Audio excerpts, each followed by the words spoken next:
What's up guys? Will Israel bomb Chabahar port? India's investment is at risk in war. आपको पता है India ने काफी कुछ इन्वेस्ट कर रखा है चबाहर पोर्ट के अंदर, और जो कि ऑब्वियसली ईरान में है।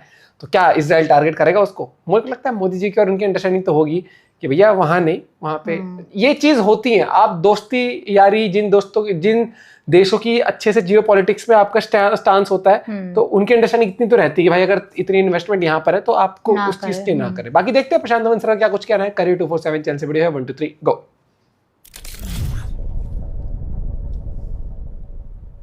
नमस्कार, वेलकम टू करियर 247। मैं हूं प्रशांत धवन। नाउ ईरान और इजराइल की वॉर को 7 दिन पूरे हो चुके हैं। यूएसए ने अभी तक ऑफिशियली इस वॉर में पार्टिसिपेशन अपनी स्टार्ट करी नहीं है। ट्रंप देखिए इजराइल को टेस्ट कर रहे हैं, लगातार यूएसए की इन्वॉल्वमेंट इस वॉर में डिले करते जा रहे हैं।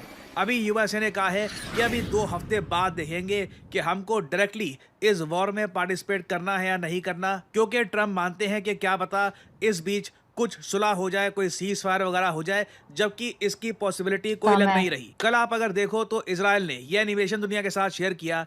इजराइल ने दुनिया को यह बताया कि ईरान का एक न्यूक्लियर रिएक्टर है अराक में।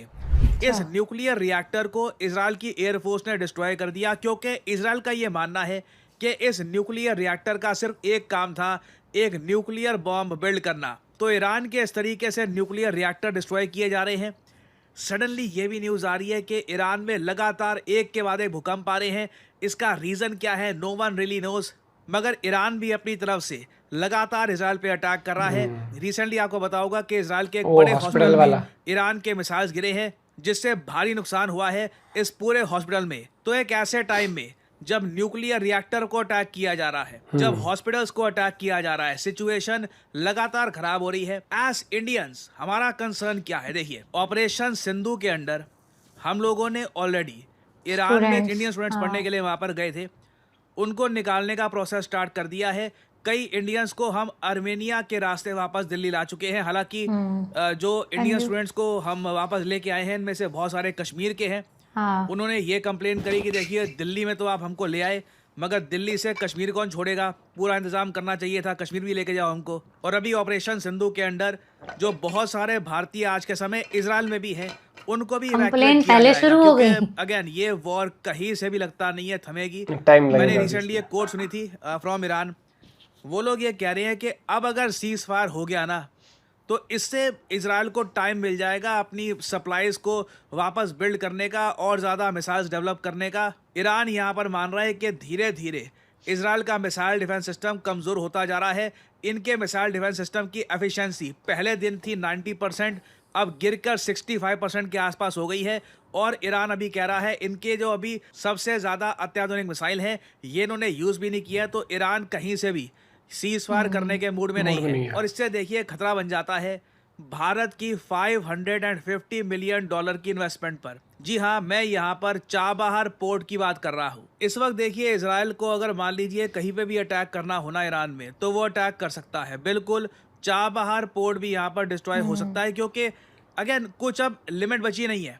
मैंने रिसेंटली ये देखा, रशियन गवर्नमेंट ने इजराइल को एक वार्निंग दी है। पहले तो व्लादिमीर पुतिन ने नेतन्याहू से बात करने की कोशिश करी। जब रशियंस को लगा कि बातचीत करने से कुछ होगा नहीं, तो रशिया ने ओपनली ये कहा कि देखिए हम लोग एक न्यूक्लियर पावर प्लांट बना रहे हैं ईरान में। Actually 2 nuclear power plant Russia बना रहा है ईरान में। तो रशिया ने यहाँ पर वार्निंग ये दी है कि अगर ईरान के इस अंडर कंस्ट्रक्शन न्यूक्लियर प्लांट को अटैक किया गया, तो इससे चेरनोबिल स्टाइल डिजास्टर हो सकता है। चेरनोबिल आपको पता होगा यूक्रेन में एक शहर है। यूएसएसआर के जमाने में यहाँ पर रेडिएशन लीक हो गया था, जिसकी वजह से बहुत से लोग मारे गए। पूरा चेरनोबिल आज भी अगर हम देखें तो रहने लायक नहीं है, वहां पर रेडियो एक्टिविटी बहुत ज्यादा है। तो रशिया ने ओपनली इजराइल को यह कह दिया है कि जो अंधी बॉम्बिंग की जा रही है, रिएक्टर्स को डिस्ट्रॉय किया जा रहा है, इस बीच हमारा जो अंडर कंस्ट्रक्शन न्यूक्लियर प्लांट है, इस पे अटैक मत कर देना। इसका इम्पैक्ट पूरा एशिया महसूस करेगा। और कहीं ना कहीं देखिए कई रिपोर्ट्स क्लेम कर रही हैं कि भारत ने भी इजराइल को यह कहा है कि इवन दो ईरान ने इजराइल के हाइफा पोर्ट को अटैक किया है। हाइफा पोर्ट जैसे आप लोग जानते हैं आज के समय अडानी ग्रुप ओन करता है। इवन दो हाइफा पोर्ट पे अटैक हुआ है, भारत ने यह कहा है इजराइल को कि चाबहार पोर्ट पे अटैक मत कर देना, क्योंकि इससे भारत की जो इन्वेस्टमेंट है $550 मिलियन की, ये कई साल पीछे चली जाएगी। चाबहार पोर्ट को डेवलप करने में ही हमको बहुत टाइम लग गया, क्योंकि यूएसए ने सैंक्शन लगा रखे हैं ईरान पर। क्रेन्स कैसे कैसे यहाँ पर पहुंचाई गई, कैसे कैसे यहाँ पर कंस्ट्रक्शन हुआ। आज के समय इजराइल के 3-4 मिसाइल यहाँ पर गिरने हैं और सब कुछ ये सपाट हो जाएगा। Chabahar port will be destroyed. और इसलिए आपने देखा होगा कई भारत के जियोपॉलिटिकल एक्सपर्ट्स ने ही इंटरनेशनल मीडिया में ऐसे लेख लिखे हैं कि इजराइल का जो ये ओपन अटैक है ऑन ईरान, ये एक जियोपॉलिटिकल ब्लो है भारत के लिए। जो भारत का ग्रैंड प्लान था चाबहार को यूज करके सेंट्रल एशिया, रशिया, यूरोप तक पहुंचना, ये अभी के लिए देखिए बहुत ही बड़े खतरे में लग रहा है। A weekend Iran will jeopardize India's foothold in the region while benefiting our rival Pakistan। ज़्यादातर जियोपॉलिटिकल एनालिस्ट ये मान के चल रहे हैं कि एक बार ईरान कमजोर हो गया तो रीजन में पाकिस्तान का दबदबा बढ़ जाएगा। नाउ अगेन इसका एक काउंटर आर्ग्यूमेंट कई लोग ये देते हैं कि इजराइल करना क्या चाहता है। क्या इजराइल ईरान का इंफ्रास्ट्रक्चर डिस्ट्रॉय करना चाहता है? नहीं। ऑपरेशन राइजिंग लाइन के अंडर इजराइल का मेन टारगेट ये है कि अभी जो इस्लामिक गवर्नमेंट है ईरान में, इसको ओवरथ्रो करके ये जिस तरीके से शाह ऑफ ईरान के टाइम की सरकार थी ईरान में, काफी प्रो वेस्टर्न सरकार थी, वो इंस्टॉल कर दे ईरान में। तो एक बार अगर ऐसा हो जाता है तो उसके बाद ईरान ज्यादा स्टेबल हो जाएगा। ईरान जिस तरीके से भी हट जाएंगे, काफी सारे सपोर्ट कर रहा होता है, इवन इंडिया के अगेंस्ट स्टेटमेंट देता है कश्मीर के इशू को लेकर, ईरान की वैसी पॉलिसीज नहीं रहेगी। बट अगेन देखना यहाँ पर यह होगा कि इजराइल जो करना चाहता है क्या इसमें इनको सक्सेस मिलेगी, या फिर इजराइल फ्रस्ट्रेशन में आकर ईरान का जो इंफ्रास्ट्रक्चर है ये इतना बुरी तरीके से डिस्ट्रॉय कर देगा कि ईरान की कुछ जो बची कुछ इकोनॉमी है ये भी सर्वाइव नहीं कर पाएगी। और इजराइल का देखिए अभी के लिए जो ऑब्जेक्टिव है ईरान में, इसको लेकर इन्होंने रिसेंटली 1 मिनट की वीडियो रिलीज करी है। ये वीडियो मैं चाहता हूँ आप लोग देखें। For over 4 decades, the Iranian people have lived under fear, control, and repression. 4 ये decades यहाँ उसने पर भी बोला ईरान था ये। के इस्लामिक रेवोल्यूशन की बात कर रहे हैं जो 1979 में हुआ था, और तब से लेकर अब तक जो ईरानियन सरकार है ये बहुत ज्यादा एंटी इजराइल है। This is not just a story about a military force. This is a story about a people yearning for freedom, caught in the middle of a regime that fears the freedom of its own citizens more than any foreign threat.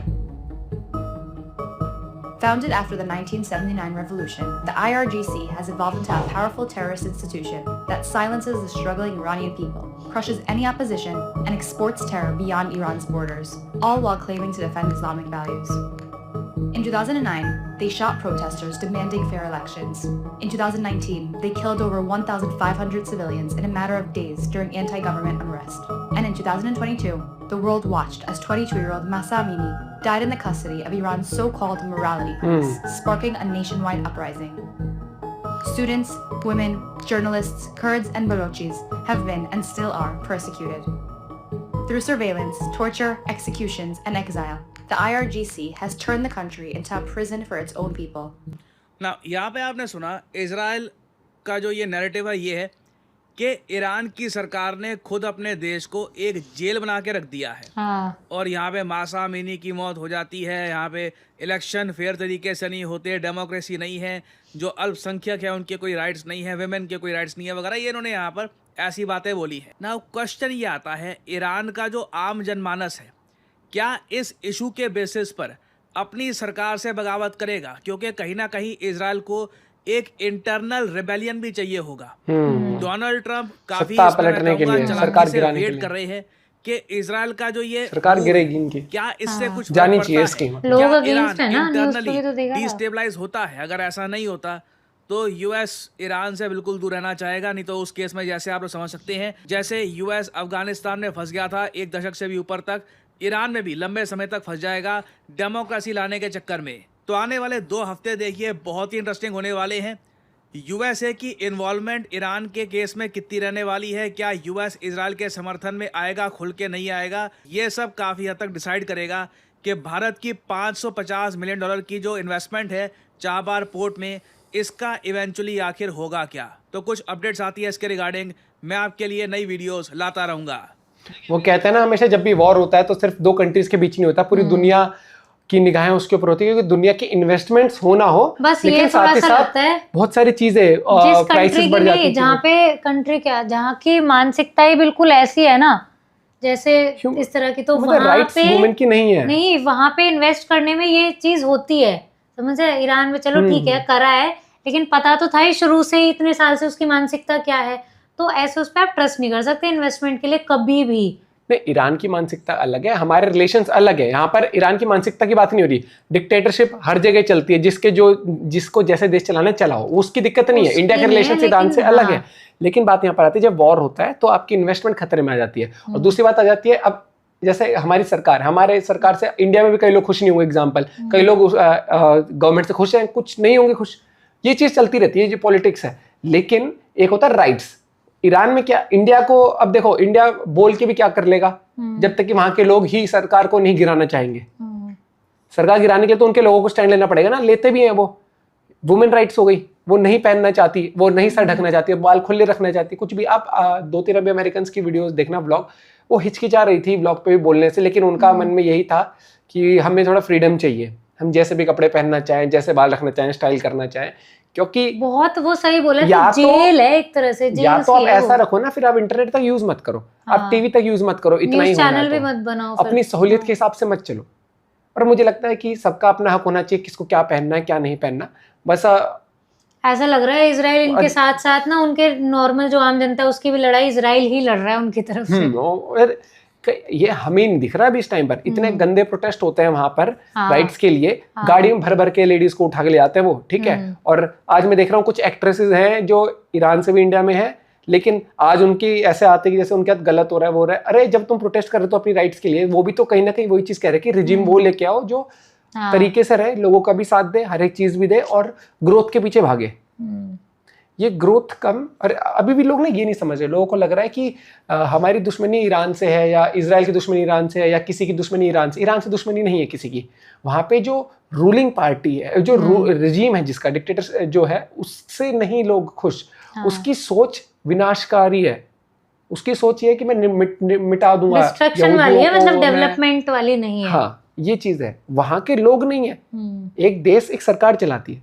अब वो चीज जो वहां पर सत्ता में बैठे हैं वो नहीं है सही, उनको हटाने के लिए तभी आप देखते हो कि मिलिट्री साइट्स को टारगेट किया जाता है, क्योंकि उनके अंडर मिलिट्री साइट्स होती है, उन्हीं को यूज किया जाता है।